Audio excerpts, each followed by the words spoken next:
So I want to talk about words. I am a novelist. I'm a fiction writer, a storyteller, and words have been at the center of my life. I do believe that words have power.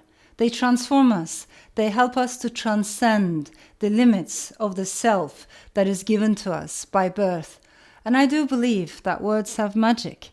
You know, the sheer fact that with a very limited number of letters, imagine the letters of the alphabet, you can obtain an endless number of meanings, infinite meanings, only by restructuring the order of letters, shuffling them around. That to me is pure magic. I do commute between languages, between Turkish, which is my mother tongue, and English. My connection with the Turkish language is more emotional, and I think my connection with the English language is more cerebral. And I realized over the years, if my writing has melancholy, sorrow, longing, I do find these things much, much easier to express in Turkish. But when it comes to humor, which is very important to me, and also irony, satire, I find them much easier to express in English. Maybe that's a cultural difference more than a difference in terms of grammar or vocabulary. But I also want to tell you that I discovered the magic of words not only through literature and books, all of which have been incredibly important to me, but also thanks to a human being, thanks to a person who has played an important role in my life, and that is my grandmother. My grandmother was not a very well-educated woman. She was a bit of a healer, She was someone who was very superstitious. Her house was full of magic. She would be reading coffee cups, melting lead to ward off the evil eye. And she was someone who was constantly telling stories. But these were the stories of the Middle East, the Balkans, Anatolia, the Levant, myths and legends, things that are not necessarily written down, but are transferred from one generation to the next.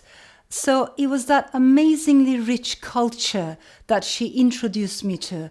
And within that culture, within that kingdom of storyland, words are magic.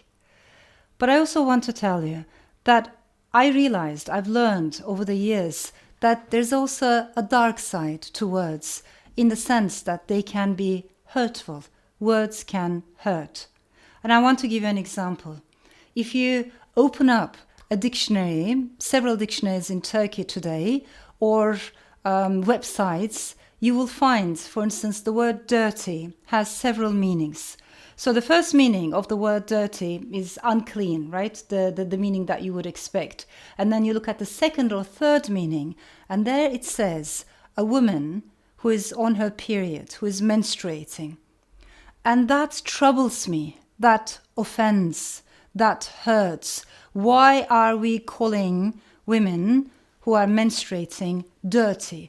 Who put that definition into that dictionary? Why are we teaching our girls, the younger generation, that no matter what they do, they will never be as clean as boys, that they will always be missing something essential? What kind of a teaching is that? So all I'm trying to say is, through words, you can also perpetuate discrimination, patriarchy, sexism, racism, and we need to be alert and about these and aware of these. But overall, I think as a writer, it is my belief that words heal that is much closer to my heart. I do know that words can heal, just as I know that words can hurt.